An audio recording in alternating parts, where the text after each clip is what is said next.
Hello my dear friends and welcome back to another Star Wars news update. While we're talking quite a lot about the Acolyte, I think it's safe to say the most exciting thing about the future of Star Wars is the Mandoverse. The New Republic timeline, Ahsoka Season 2, The Mandalorian and Grogu, Skeleton Crew, you name it.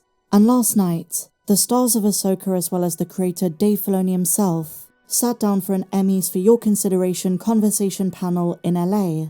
And they reflected on what it was like working on the show. Hayden, Christensen, Rosario Dawson, Natasha Liu, they all explained some behind the scenes tidbits, and you get the impression something is coming very soon. I think production on Ahsoka is going to begin sooner than we think. The second season is widely anticipated. They certainly teased big things to come, the influence of George Lucas, and various other tidbits. At the event, Hayden Christensen noted Filoni asked him if he knew about the world between worlds. And this was in their first conversation about returning for the show. And Hayden says, yeah, I do, because keep in mind, Hayden is a big fan of Star Wars Rebels. He recalls being so excited because it opened up so many doors in terms of what they can do with the character of Anakin. And did you know, this is something he reveals he also spoke about with George Lucas, just after the prequel trilogy. What was Anakin like during the Clone Wars, for instance? And maybe conversations after he replaced Sebastian Shaw as the Force Ghost in Return of the Jedi, about the kind of presence Anakin's Force Ghost had on the galaxy and the Force. And this is definitely setting up a bigger role for Anakin on Peridea when the show returns, which I spoke about a little bit a couple of days ago. And Hayden says there is a difference. In the prequel trilogy and to an extent in the Clone Wars series, Anakin is a very emotional character.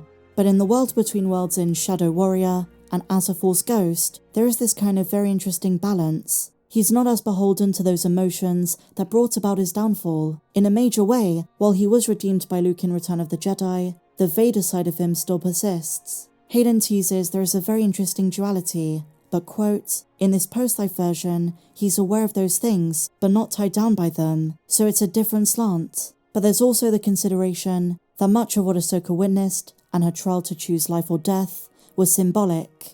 And this goes back to something we spoke about when the show aired. Sometimes you just can't take Dave Filoni's creations at face value.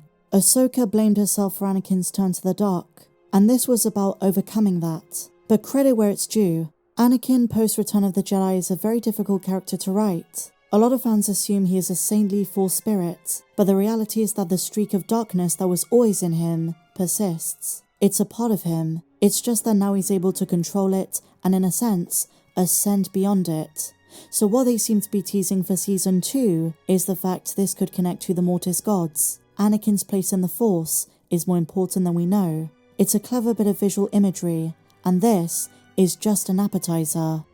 And now we come on to a very interesting tidbit from Natasha Liu, who reflected on playing Sabine Wren. She said, in the preparation for the role, the first Mandalorian armor they got her to wear was that of Katie Sackhoff's Bo-Katan. Now that is something very interesting. Could you imagine Sabine wearing Bo-Katan's armor? They might have been using the already existing live-action template of Bo-Katan to make the live-action version of Sabine's Mandalorian design. Filoni also spoke about Ray Stevenson. He said this, for as menacing as he could be on screen, he was as gentle as possible off. Ray was the kingpin of the villains. It's incredibly sad, but I'm also so glad he was part of it. He wanted to wield that lightsaber, and I just wish that he was here to see all of it. And you get the impression when Dave Filoni is talking, that he already knows the story of Season 2. He's already got the whole thing mapped out. In terms of planning a good story, that is very reassuring. He already knows the direction and how it all ties into the upcoming films. And here is something very juicy.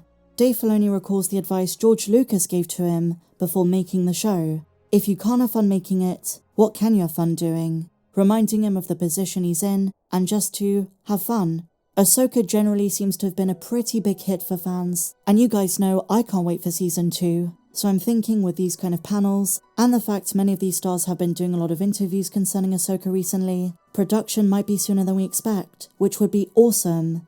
And Doug Chiang, creative legend at Lucasfilm, who created so much of what we love in this franchise, said, quote, Dave and I went through the George Lucas Film School of World Building, and he's right. You can say what you want about George Lucas's dialogue. The man was an expert at storytelling, imagination. The escapism in episodes 1 to 6 is insane. And Rosario finishes with a great quote, even in your darkest days, it doesn't have to define you. So fingers crossed with regards to Ahsoka Season 2. It's so great to see these guys back together again like this, and just to get these kind of breadcrumbs.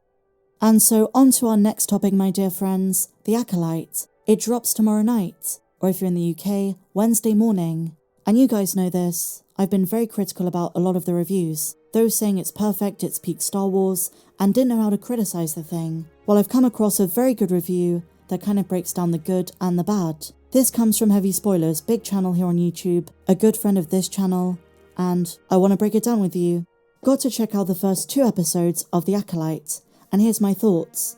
So unlike the other screeners, this isn't for the first 4, this is for the first 2. So first of all, he says jokingly me shilling, so the good stuff. Really good cinematography and choreography in the fights. I don't think anyone denied that. They're dynamic with good use of the environment. I was also surprised at how much I like these characters, especially with all of them being new. Depends on how much you like the Jedi though, because most of them are very stoic and flat. But it comes with the territory, I suppose.